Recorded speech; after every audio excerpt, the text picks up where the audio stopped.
2029 was a turning point for Elon Musk, not just as an entrepreneur but as a pioneer in a field few expected him to enter politics. For over a decade, he had reshaped industries from automotive to aerospace, artificial intelligence to neural interfaces.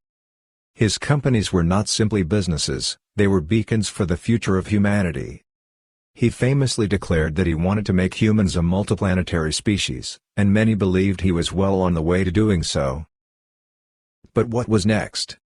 What had become increasingly clear to Musk in his interaction with governments across the world, especially in the United States, was that bureaucracy and outdated legislation were slowing progress. Stagnant policies were holding back the very innovation that could drive civilization forward. The final straw came when U.S. regulators proposed stringent restrictions on AI and space exploration, citing concerns over safety and monopoly. Musk viewed this as a form of complacency, a product of a system that had forgotten its core mission to explore, to innovate, to reach beyond. Then, an intriguing thought surfaced in his mind: why work around the system when he could change it from within? It began as an idea that seemed more like a joke among his closest confidants. President Musk had a strange ring to it, almost absurd. He wasn't a politician, never had been. But then again, he wasn't an automotive executive before Tesla, nor a rocket scientist before SpaceX.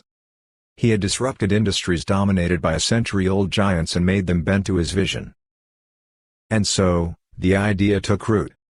Musk started dropping subtle hints in interviews, at first brushing them off as speculative musings.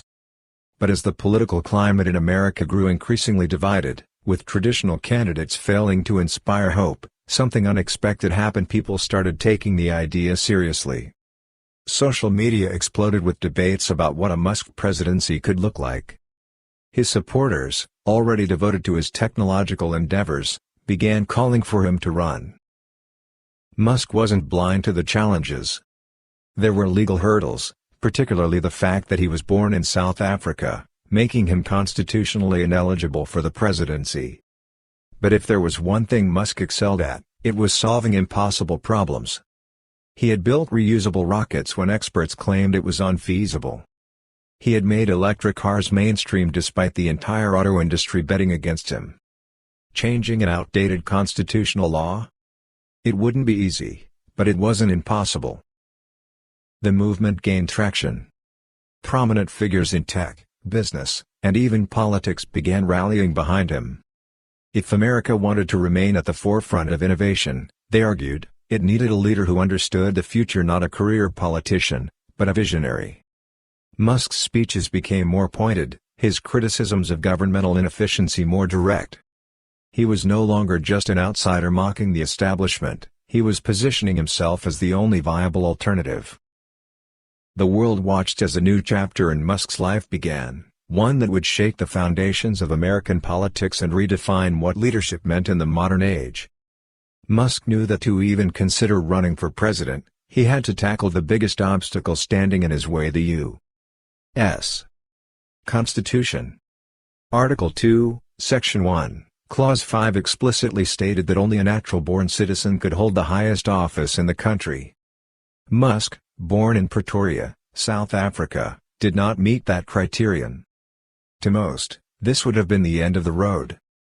But Musk had spent his entire career proving that rules were just challenges waiting to be rewritten.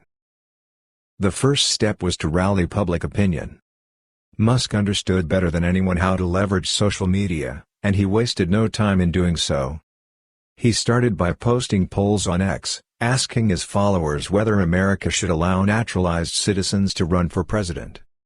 The results were overwhelming. Millions of people voted, with the majority supporting a constitutional amendment. America was built by immigrants, Musk tweeted. Why limit leadership to an outdated rule? The discussion ignited across the country, from political talk shows to late-night TV. The debate was no longer about Musk alone, it was about the very nature of American democracy. Behind the scenes, Musk's legal and political teams were already working on a strategy. Amending the Constitution was a monumental task. It required either a two-thirds majority vote in both the House and Senate or a constitutional convention called by two-thirds of the states. The last successful amendment had been decades ago. But Musk wasn't interested in historical precedent, he was interested in results. He met with key lawmakers, tech leaders, and influential public figures, pitching the idea that America needed a leader who could bring technological innovation into governance. He argued that the challenges of the future AI governance, space colonization, energy sustainability could not be solved by traditional politicians stuck in the past. His vision was clear: an America that didn't just maintain its global dominance but expanded it into the cosmos. The movement gained traction. Silicon Valley executives threw their support behind Musk, calling him the only person capable of guiding the country into an era of technological revolution. Entrepreneurs, engineers, and scientists echoed the sentiment, emphasizing that leadership should be about capability, not birthplace. Even some politicians, sensing the public's enthusiasm, cautiously expressed interest in the idea. Opposition, of course, was fierce. Career politicians dismissed Musk as an outsider with no political experience, an eccentric billionaire who thought he could buy his way into power. Constitutional purists argued that changing the presidency's requirements would undermine the nation's founding principles. The debates grew heated, but Musk thrived in the controversy. He welcomed every challenge, countering critics with logic, data, and his signature wit. "I didn't have experience in making rockets either," he quipped in one interview. Yet here we are, landing them on drone ships. The biggest test came when Musk addressed the nation directly. In a live-streamed speech viewed by hundreds of millions, he laid out his case. "The world is changing faster than our government can keep up," he said.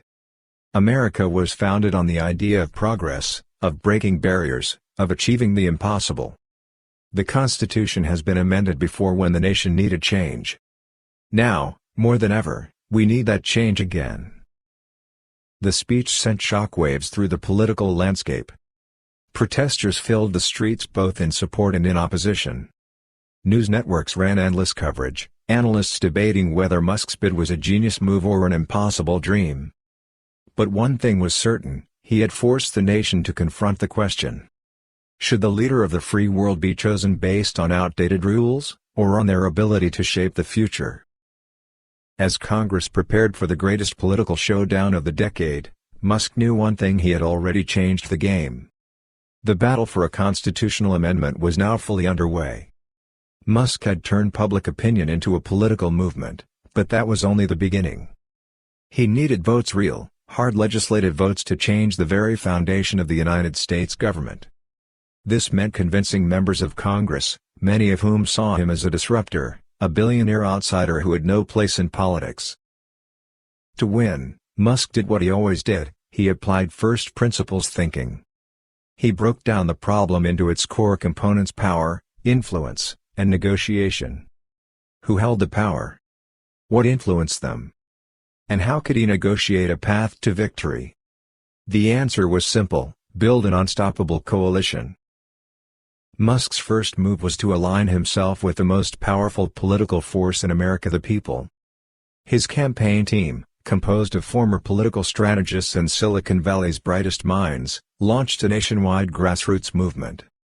They organized rallies, social media blitzes, and town hall events. Millions of Americans, inspired by Musk's vision, began pressuring their representatives. Senators and Congress members started receiving thousands of emails, calls, and messages demanding change. But public support alone wasn't enough. Musk needed lawmakers on his side. He met with key figures in both parties, offering something no politician could resist: a future-proof America.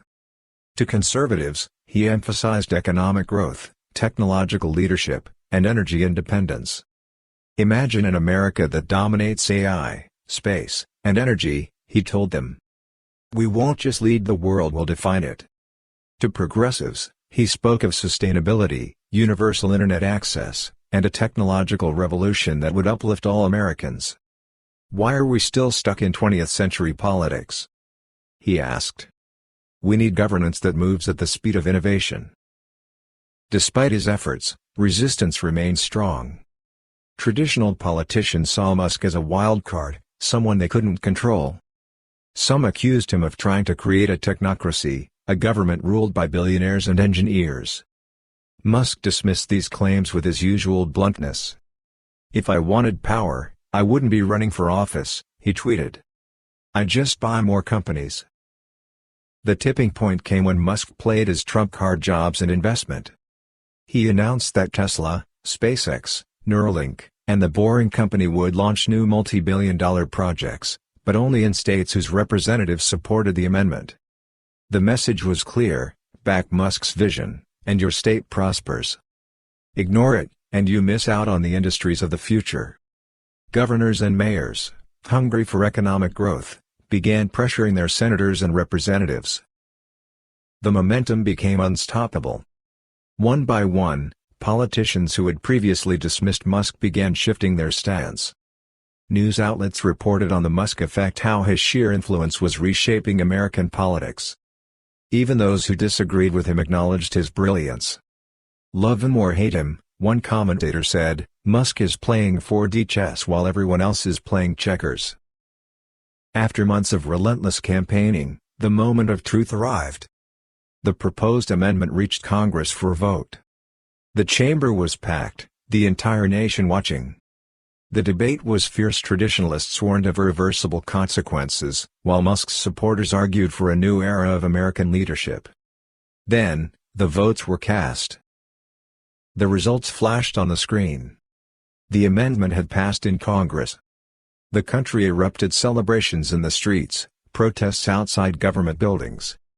But it wasn't over yet. To become law, the amendment still needed to be ratified by at least 38 states. The fight had only just begun. And Elon Musk, as always, was ready for the next battle. With Congress passing the amendment, the battle moved to the states. Musk knew this would be the hardest part, convincing 38 out of 50 state legislatures to approve a change to the Constitution. Historically, constitutional amendments took years, sometimes decades, to pass.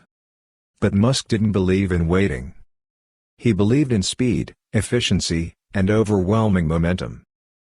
His strategy was twofold: pressure and persuasion. First, he unleashed an unprecedented media and social campaign. His companies, supporters, and independent influencers flooded the internet with content explaining why the amendment was necessary. Videos, tweets, live streams, and AI-generated educational materials broke down complex legal arguments into simple, compelling messages.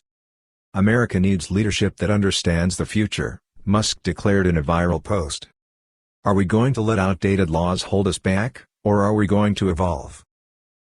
Meanwhile, his political team worked behind the scenes, targeting key state legislatures. They identified swing states, places where lawmakers were on the fence, and deployed a mixture of high-level lobbying and direct public influence. If a state representative hesitated, Musk's team ensured they received thousands of messages from their constituents urging them to support the amendment. Some lawmakers resisted, claiming it was a power grab. Musk responded bluntly in an interview. "This isn't about me. It's about ensuring America doesn't fall behind. Right now, our laws are preventing the best people from leading. That's insane. Imagine if Apple refused to hire Steve Jobs because he wasn't born in Cupertino. That's how outdated our system is." State by state, the votes came in. Texas, Florida, and California proved quickly states where Musk's influence was strongest. More conservative states were harder to convince, but Musk appealed to their economic interests. He promised infrastructure projects, factories, and high-paying jobs, contingent on their support. Slowly, the numbers climbed. Opposition forces, however, were organizing. Traditionalists, career politicians, and certain media outlets pushed back hard, painting Musk as a power-hungry billionaire trying to rewrite the rules. Some states outright refused to consider the amendment. But Musk anticipated this. He issued a bold ultimatum: if your state doesn't want the future will move elsewhere. He announced that Tesla and SpaceX would relocate major operations to states that embraced innovation. Suddenly, legislators who had been hesitant faced pressure not just from Musk's supporters, but from local business leaders and voters who didn't want to lose jobs and investment. The breakthrough moment came when New York and Pennsylvania flipped, bringing the total to 35 states. Only 3 more were needed. The opposition was scrambling, desperate to stop the momentum. But Musk, as always, was ahead of them. In a high-profile town hall broadcast live to millions, he faced his critics head-on. A seasoned senator accused him of manipulating democracy for personal gain. Musk leaned forward, his expression calm but firm. "I don't need politics to have power," he said. "I could spend the rest of my life launching rockets, building AI, and changing the world without ever running for office. But I'm here because I believe America is worth fighting for. Our laws should empower the best leaders, not limit them. If you're against that, then you're against progress." The clip went viral, and within days, the final 3 states flipped. The amendment had passed. Elon Musk was now eligible to run for President of the United States. With the amendment passed, Elon Musk was now eligible to run for President of the United States. The announcement came in a way only he could orchestrate: unexpected, direct, and electrifying. At a massive rally held in front of SpaceX's Starbase facility in Texas, Musk stood before a crowd of thousands, with millions more watching online. The backdrop wasn't just a political stage, it was a vision of the future: gleaming rockets, Tesla-powered infrastructure, AI-driven security systems. America's next frontier wasn't just Earth, it was the stars. Musk stepped forward, microphone in hand, and with his signature casual confidence, he began. "America was built by people who refused to accept limits. From the founding fathers to the moon landing, we've always been about pushing forward. But somewhere along the way, we stopped thinking big. We let bureaucracy slow us down. We let outdated systems hold us back. That ends now." A roar of approval erupted from the crowd. "I'm not here to play politics the old way. I'm not here to make empty promises. I'm here to fix what's broken. The way we vote, the way we power our cities, the way we travel, the way we dream, everything can be better. And I know how to do it." His campaign was unlike anything before. Instead of traditional fundraising, he crowdfunded through crypto and digital platforms, raising billions within weeks. Instead of career politicians as advisors, he built a team of scientists, engineers, and innovators. Every rally was a spectacle: part TED Talk, part launch event, part revolution. His opponents tried to paint him as unfit, too radical, too tech-driven. But Musk didn't just argue back, he outperformed them in every debate. When asked about fixing the energy crisis, he laid out a step-by-step plan for nationwide solar and battery adoption. When questioned on job automation, he revealed a new initiative to upskill workers for AI and robotics. Every problem came with a solution tested, costed, and already in motion. Election night arrived. The results were unprecedented. Musk carried nearly every state, winning by a landslide. His acceptance speech wasn't just a victory lap, it was a call to action. "We don't have time to waste," he said. "Tomorrow, we start building the future." And he meant it. By the end of his first week in office, the U.S. government had committed to a nationwide Hyperloop network, a Mars exploration program, and the first steps toward replacing bureaucratic inefficiency with AI-driven governance. America wasn't just leading the world, it was leading the future. As Musk stood in the Oval Office, looking out over Washington, D.C., he didn't see monuments to the past. He saw a launch pad for what was to come. The ultimate startup. The biggest challenge of his life. And, as always, he was ready.